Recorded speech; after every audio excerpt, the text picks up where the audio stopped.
والصلاة والسلام على سيد الرسل وخاتم الأنبياء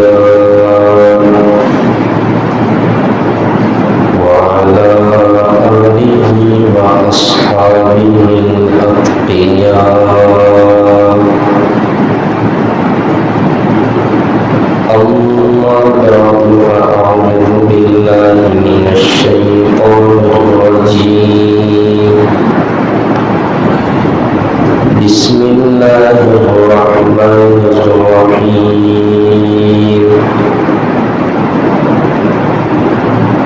اليوم أكملت لكم دينكم وأتممت عليكم نعمتي ورضيت لكم الإسلام دينا. صدق الله العظيم. سبحان ربك رب العزة عما يصفون وسلام على المرسلين والحمد لله رب العالمين. اللهم صل على سيدنا وعلى آل سيدنا ومولانا محمد وآله وسلم عليه.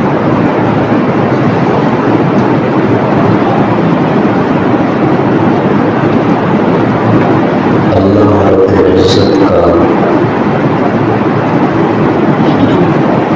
انگنت اور بے شمار مرتبہ شکر ہے کہ اس نے ہمیں اشرف المخلوقات بنایا اور یہ بھی اس کا بہت بڑا انعام ہے کہ اس نے ہمیں ایمان کی دولت سے مالا مال فرمایا اور رب ذوالجلال کا اس سے بڑا احسان یہ ہے کہ ہمیں افضل الانبیاء خاتم النبیین سیدنا محمد رسول اللہ صلی اللہ علیہ وسلم کا امتی بنا کر کنتم خیر امت اخرجت للناس کا سہرا ہمارے سروں پر سج گیا.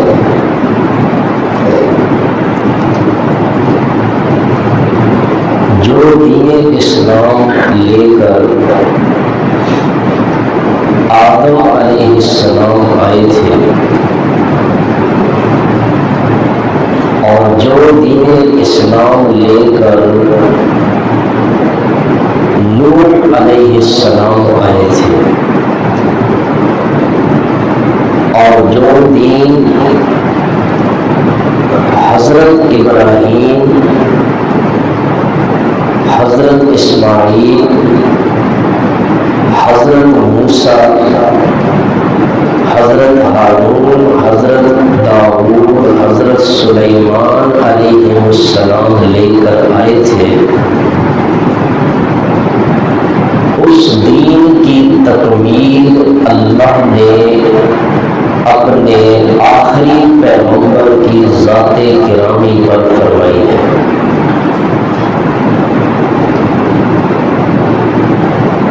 آپ صلی اللہ علیہ وسلم نے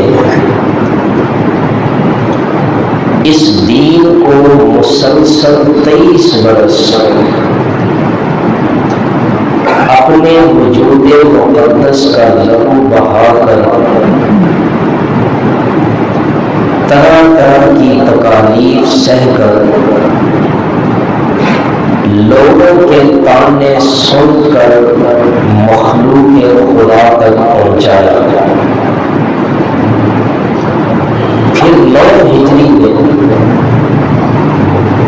حجۃ الوداع کے موقع پر جب آپ صلی اللہ علیہ وسلم عرفات کے میدان میں 1,00,000 سے زائد صحابہ کرام کے سامنے تاریخی خطبہ ارشاد فرما رہے تھے کہ لوگوں مجھ سے دین حاصل کر لو، میری بات توجہ سے سنو، ہو سکتا ہے کہ آئندہ سال میں تمہیں نہ دیکھ سکوں۔ اسی موقع پر اللہ رب العزت نے عرش سے یہ اعلان فرمایا الیوم اکملت لکم دینکم، کہ آج کے دن میں نے تمہارے لیے دین اسلام کو مکمل کر دیا ہے۔ وَأَتْمَمْتُ عَلَيْكُمْ نِعْمَتِي، اور میں نے تم پر اپنی نعمت پوری کر دی۔ وَرَضِيتُ لَكُمُ الْإِسْلَامَ دِينًا، اور تمہارے لیے اسلام کو بطور دین کے پسند فرما دیا۔ تو اس آیت سے یہ بات روز روشن کی طرح واضح ہو گئی کہ دین اسلام کیا ہے، ایک کامل دین، مکمل دین ہے۔ اور دین اسلام نے زندگی گزارنے کے جتنے گوشے ممکن ہو سکتے تھے ان سب کے لیے کچھ اصول، کچھ قوانین اور کچھ ضابطے بیان کر کے اس آخری امت کو دوسرے لوگوں کے طور طریقوں سے بالکل بے نیاز کر دیا۔ اور اللہ نے اپنے پیغمبر کو مبعوث فرما کر یہ بھی اعلان کر دیا لَقَدْ كَانَ لَكُمْ فِي رَسُولِ اللَّهِ أُسْوَةٌ حَسَنَةٌ، اب تم نے طور طریقہ وہ اختیار کرنا ہے جو میرے آخری پیغمبر کا طریقہ ہوگا۔ اور اللہ نے سارے پیغمبر انسانوں میں سے بھیجے، اس لیے کہ وہ اپنی امت کے لیے نمونہ بن سکے اور اپنے عمل کو امت کے سامنے بطور نمونہ پیش کر سکے۔ دیکھیں، اگر پیغمبر نوری ہوگا، نہ کھاتا نہ پیتا، نہ اس کے یہاں شادی ہے نہ غمی ہے، نہ اس کی بیوی ہے نہ اس کے بچے ہیں، نہ اس کی تجارت ہے نہ اس کا کوئی کاروبار ہے، اب اگر یہ پیغمبر لوگوں سے کہتا شادی کرو، بیوی سے اس طرح سلوک کرو، بچوں کی تم اس طرح تربیت کرو، لیکن خود اس کی نہ بیوی ہوتی نہ بچے ہوتے، لوگوں سے کہتا کاروبار کرو، لیکن خود اس نے عملی کاروبار کر کے نہیں دکھایا، انصاف سے بتائیں یہ نوری فرشتہ لوگوں کے لیے قابل تکلیف نمونہ بن سکتا تھا؟ اس لیے کہ اس نے عمل کر کے نہیں دکھایا۔ اللہ تعالیٰ کی بہت بڑی مہربانی ہے یہ، اس نے انسانوں پر یہ بہت بڑا احسان کیا کہ انسانوں کی رشد و ہدایت کے لیے اللہ نے جن شخصیات کو چنا ہے وہ شخصیات بھی انسانوں میں سے اللہ نے چنے ہیں۔ پیغمبر اللہ نے انسانوں میں سے بھیجے، ان کی شادیاں ہوں گی، بیویاں ہوں گی، بچے ہوں گے، وہ تجارت بھی کریں گے، عبادت بھی کریں گے، ان کے ہاں خوشی بھی ہوگی، غمی بھی ہوگی، تمام انسانی لوازمات جب پیغمبر کو پیش آئیں گے اور وہ اپنی امت کے سامنے بطور نمونہ کے یہ سب کچھ پیش کرے گا، امت کے افراد اس نبی کے اسوہ حسنہ کو دیکھ کر اپنی زندگی اس کے مطابق بنائیں گے۔ لقد کان لکم فی رسول اللہ اسوۃ حسنہ۔ اب آپ خود غور فرمائیں کہ پیغمبر اسلام صلی اللہ علیہ وسلم کی زندگی، آپ کی سیرت کا ایک ایک لفظہ وہ محفوظ ہے، اور کوئی آدمی زندگی کے کسی شعبے میں کام کرنا چاہے اس کے لیے آپ صلی اللہ علیہ وسلم کا نمونہ موجود ہے۔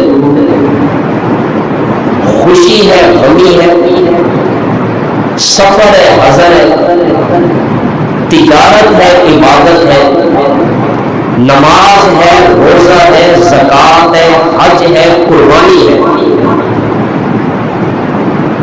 کوئی بھی عمل ہے، آپ صلی اللہ علیہ وسلم نے ہر عمل امت کو کر کے دکھایا ہے تاکہ میری امت کے لیے کوئی مشکل درپیش نہ ہو۔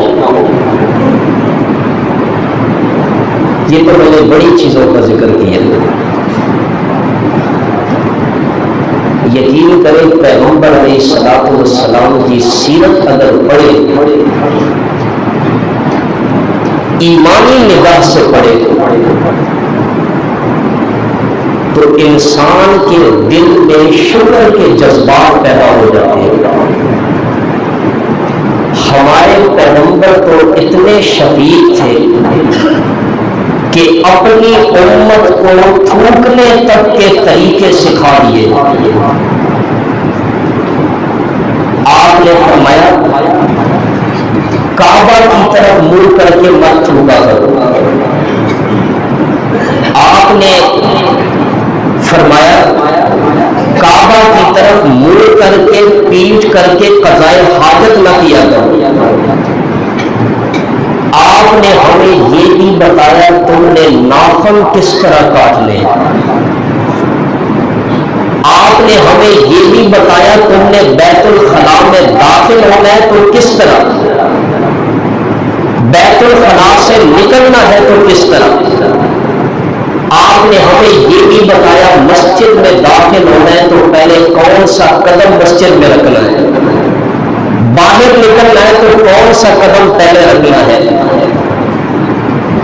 تم نے اذان پڑھنی ہے تو اذان پڑھنے کا طریقہ کیا ہے۔ میرے پیغمبر نے اپنی امت کے لیے جو کام دین بننا تھا وہ سب کچھ عمل کر کے دکھا دیا۔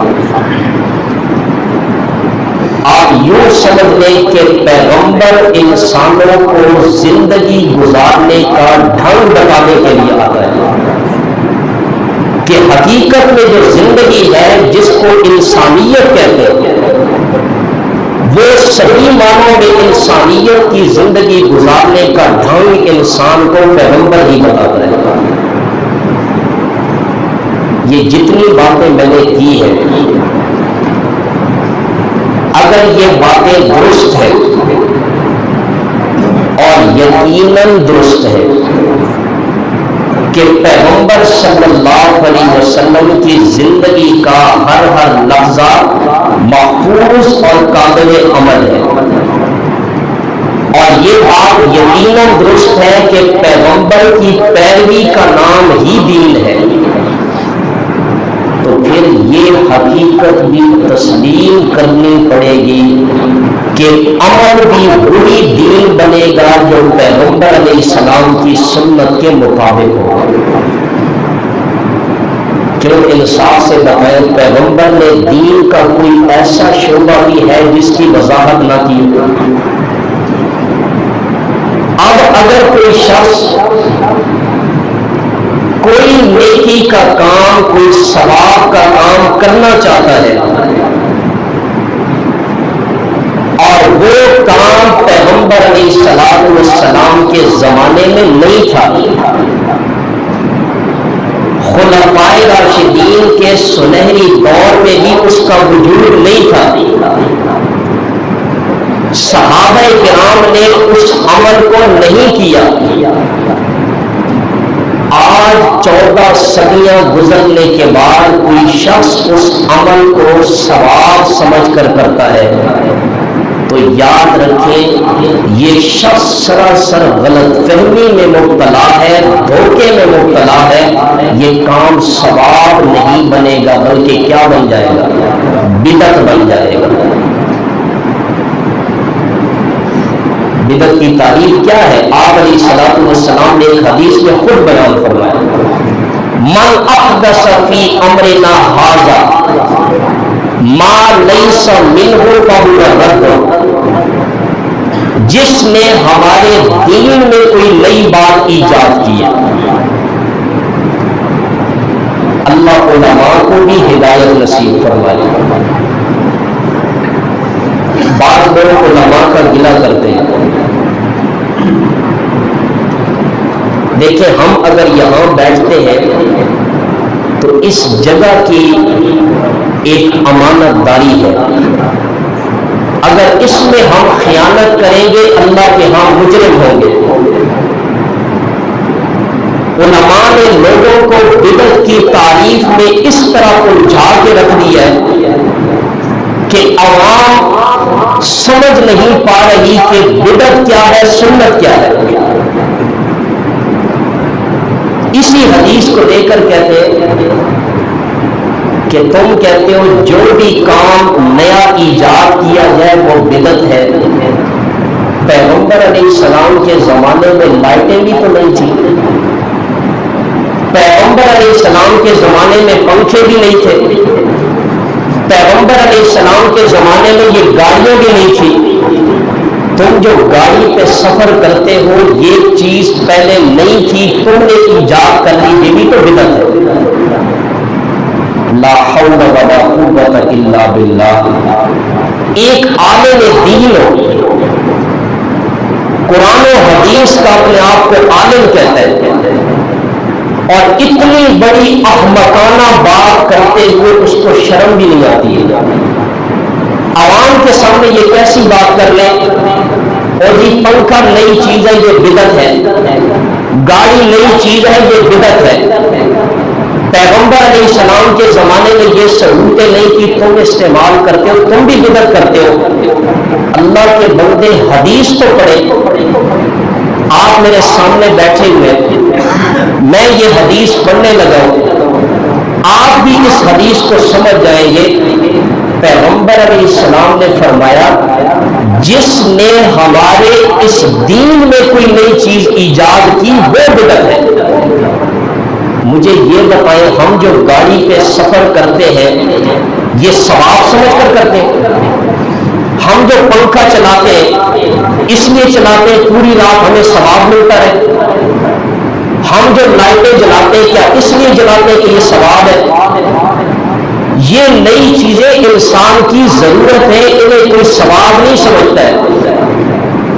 جس چیز کو دین میں ثواب سمجھ کر داخل کیا جائے اور وہ کام دین میں موجود نہیں ہے اس کا نام بدعت ہے۔ کتنی آسان سی تعریف ہے، لیکن میلادی مولوی اپنے اس پیٹ کی خاطر بدعت کی تعریف بھی عوام کے سامنے نہیں رکھتے۔ 12 ربیع الاول والے دن لائیو ایک بیان چل رہا تھا مولوی صاحب کا، میں نے اس کی ساری گفتگو سنی، اللہ گواہ ہے اس نے جشن عید میلاد النبی پر ایک دلیل بھی نہیں دی۔ وہ ساری باتیں یہ کرتا رہا، دیکھو جی پیغمبر علیہ السلام نے یہ بھی تو کہا تھا کہ عرفات کے دن کو آپ نے عید کا دن قرار دیا، آپ علیہ السلام نے جمعے کے دن کو عید کا دن قرار دیا۔ اگر ہم پیغمبر علیہ السلام کی ولادت کے دن کو عید کا دن قرار دیں تو اس میں کیا حرج ہے؟ یہ بات کرتے ہوئے اس کی عقل میں یہ بات نہیں آئی جس پیغمبر نے جمعے کے دن کو عید کا دن قرار دیا مسلمانوں کے لیے، جس پیغمبر نے عرفات کے میدان میں 9 ذی الحجہ کے دن کو عید کا دن کہا ہے، وہ پیغمبر کیا اپنے ولادت کے دن کو عید کا دن نہیں کہہ سکتا تھا؟ اگر پیغمبر نے اسے عید کا دن نہیں کہا تو بے وقوف انسان پھر سمجھ لے کہ یہ عید میلاد نہیں ہے، یہ بدعت ہے، اپنی زبان کی نکلی ہوئی بات اس کے خلاف نکلتی ہے۔ اللہ ہمیں دین کی سمجھ نصیب فرمائے، اور یاد رکھیں جس جگہ پیغمبر علیہ الصلوۃ والسلام کی سنت عام ہوتی ہے وہاں سے بدعتیں اٹھ جاتی ہے، اور جس معاشرے سے سنت اٹھ جائے بدعات آ جائے وہاں سے برکتیں ختم ہو جاتی ہیں۔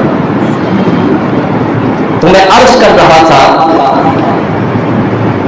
کہ ہر وہ کام جس کو دین میں دین سمجھ کر ثواب سمجھ کر داخل کیا جائے وہ کام کیا بن جاتا ہے؟ بدعت بن جاتا ہے۔ میں ایک صحابی رسول کی بات آپ کے سامنے رکھ رہا ہوں، حضرت حذیفہ بن یمان رضی اللہ تعالی عنہ، بڑے مشہور صحابی رسول، فرماتے ہیں کہ جو کام اصحاب رسول نے نہیں کیا وہ کام تم بھی نہ کرو، کیونکہ پہلے لوگوں نے پچھلوں کے لیے کوئی کسر نہیں چھوڑی، جس کو تم پورا کر لو۔ اللہ کے بندو اللہ سے ڈرو، پہلے لوگوں کے طریقے اختیار کرو۔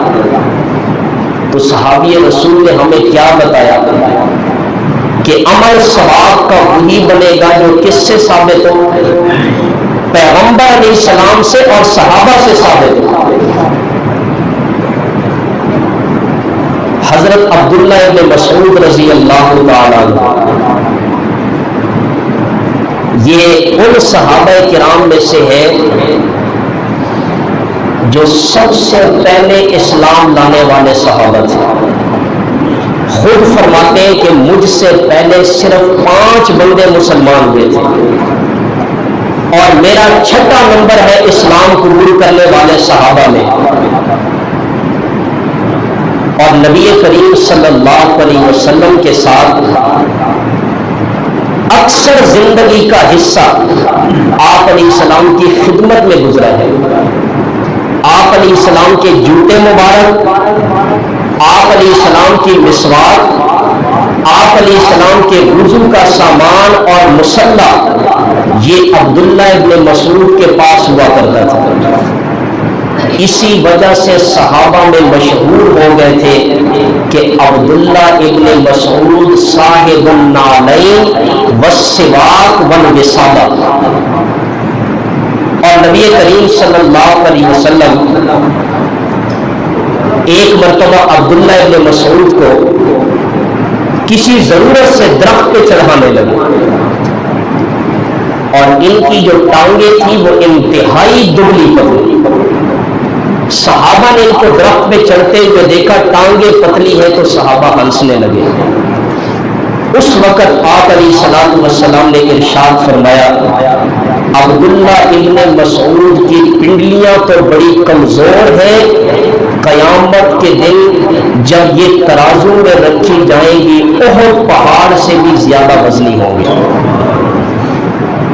اور آپ صلی اللہ علیہ وسلم کی یہ وہ صحابی ہیں جن کے بارے میں اللہ کے نبی نے خود فرمایا تھا، ترمذی کی حدیث ہے، جو کچھ عبداللہ ابن مسعود تمہیں کہے اس کی تصدیق کرو۔ ہر وقت عبداللہ ابن مسعود صاف ستھرا لباس پہنتے تھے، کثرت سے خوشبو کا استعمال فرماتے تھے۔ یہ نبی کریم صلی اللہ علیہ وسلم کی صحبت کا اثر تھا۔ یہ عبداللہ ابن مسعود ہے، انہیں اطلاع ملی کہ ایک مسجد میں کچھ لوگ ہیں جو نماز کے بعد سبحان اللہ الحمدللہ اللہ اکبر بلند آواز سے پڑھتے ہیں. دیکھیں سبحان اللہ الحمدللہ اللہ اکبر کہنا یہ ذکر ہے نا. اور آپ صلی اللہ علیہ وسلم نے نماز کے بعد ان کلمات کے پڑھنے کا اپنی امت کو حکم بھی دیا، بلکہ آپ صلی اللہ علیہ وسلم نے ان کلمات کی تعداد، ان کا طریقہ، ان کا وقت بھی اپنی سنت عمل سے ثابت کر کے بتا دیا ہے. ان لوگوں نے صرف اتنا اضافہ کیا کہ وہ بلند آواز سے نماز کے بعد یہ تسبیحات پڑھنے لگے. عبداللہ ابن مسعود اتفاق سے اس مسجد میں پہنچے اور دیکھا کہ وہ لوگ کنکریوں سے بلند آواز سے کہہ رہے سبحان اللہ الحمدللہ اللہ اکبر.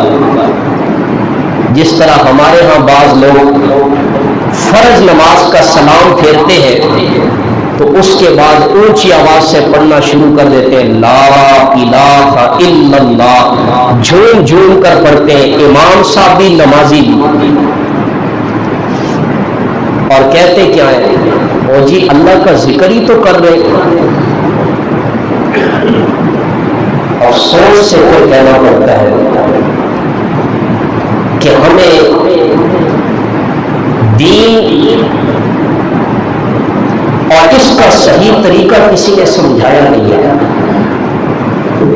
جو بندہ نماز کے بعد سلام پھیرنے کے بعد اونچی آواز سے کہتا ہے لا الہ الا اللہ، یہ کیا ہے؟ ذکر ہے نا، کلمہ طیبہ ہے. مجھے یہ بتائیں پیغمبر علیہ السلام نے نماز کے بعد جو کچھ پڑھا ہے وہ عمل ہمیں منظور ہے کہ نہیں ہے؟ آپ سے میں پوچھ رہا ہوں، منظور ہے؟ پیغمبر علیہ السلام نے نماز کا سلام پھیرنے کے بعد جو وظائف کیے ہیں وہ ہمیں پسند ہے کہ نہیں ہے؟ پسند ہے. پھر پیغمبر علیہ السلام نے جو وظائف پڑھے ہیں ان وظائف کو چھوڑ کر کلمہ طیبہ کا ورد کرنا یہ کس بات کی دلیل ہے؟ اللہ کے بندے صحیح احادیث موجود ہے، کسی عالم سے پوچھ لے پیغمبر علیہ السلام فرض نماز کا سلام پھیرنے کے بعد کیا کہتے تھے؟ اللہ اکبر استغفر اللہ استغفر اللہ استغفر اللہ. یہ عمل ہے پیغمبر علیہ السلام کا. اور آج ایک بندہ پیغمبر کے عمل کو چھوڑ کر وہ کہتا ہے لا الہ الا اللہ پڑھنے میں زیادہ ثواب ہے. انصاف سے بتائیں اسے اس عمل پہ ثواب ملے گا یا عذاب ملے گا؟ دین وہ ہے جو پیغمبر نے ہمیں بتا دیا. پیغمبر کے طریقے سے ہٹ کر آپ عبادت بھی کریں گے، قرآن بھی پڑھیں گے، پھر بھی آپ کو ثواب نہیں عذاب ملے گا. یہ چیز آج ہمارے دماغ میں نہیں بیٹھ رہی ہے. میں حقیقت بتا رہا ہوں، جو لوگ بدعات کرتے ہیں انہیں پیغمبر علیہ السلام کی سنت کا ابھی تک مطلب ہی سمجھ نہیں آیا. اگر یہ مطلب سمجھ آ جائے اللہ گواہ ہے آپ ایک بدعت بھی اختیار نہ کریں. میں ابھی وہ احادیث آپ کو پڑھ کے سناتا ہوں کہ بدعت کرنا کتنا بڑا گناہ ہے. نبی کریم صلی اللہ علیہ وسلم کا فرمان ہے اللہ تعالیٰ بدعتی بندے پر توبہ کا دروازہ بند کر دیتے ہیں. اللہ بدعتی کو توبہ کی توفیق نصیب نہیں فرماتے. کیوں؟ اس کی وجہ یہ ہے کہ جو بندہ بدعت اختیار کرتا ہے وہ اسے گناہ نہیں ثواب سمجھ کے کرتا ہے. اور جو عمل شیطان بندے کو ثواب کی صورت میں مزین کر کے دکھا دے اس سے بڑا توبہ کی توفیق کیسے ہوگی؟ اور پیغمبر علیہ السلام کا فرمان سنا رہا ہوں ابن ماجہ کی حدیث ہے، آپ نے فرمایا بدعتی شخص کی اللہ نہ روزہ قبول کرتے، نہ نماز قبول کرتے، نہ اس کا حج قبول کرتے، نہ اس کا عمرہ قبول کرتے، اور بدعتی بندے کا نہ اللہ تعالیٰ فرض عبادت قبول کرتے نہ نفل عبادت قبول کرتے ہیں۔ بدعتی بندہ اسلام سے ایسے خارج ہو جاتا ہے جیسے گردے ہوئے آٹے سے بال باہر نکل آتا ہے۔ حدیث آپ نے سن لی ہے، میرا کام تھا سنانا، آپ نے سن لیا، اب میرے سر سے ذمہ داری اتر گئی ہے، اللہ کو جواب آپ نے خود دینا ہے۔ یہ حدیث ایک مرتبہ گھر میں بیٹھ کر اپنے ساتھ دہرائیں، کہیں ہمارے اندر کوئی بدعت ہے، ہم جو عمل کر رہے، غمی کے موقع پر جنازہ سامنے پڑا ہے، کیا ہم نے اس جنازے کو، اس میت پر جو جنازہ پڑا سنت کے مطابق تھا کہ نہیں تھا؟ ہم نے میت کو قبر میں دفنایا سنت کے مطابق تھا یا نہیں تھا؟ ہم نے اس کے پیچھے ایصال ثواب کیا ہے سنت کے مطابق تھا یا نہیں تھا؟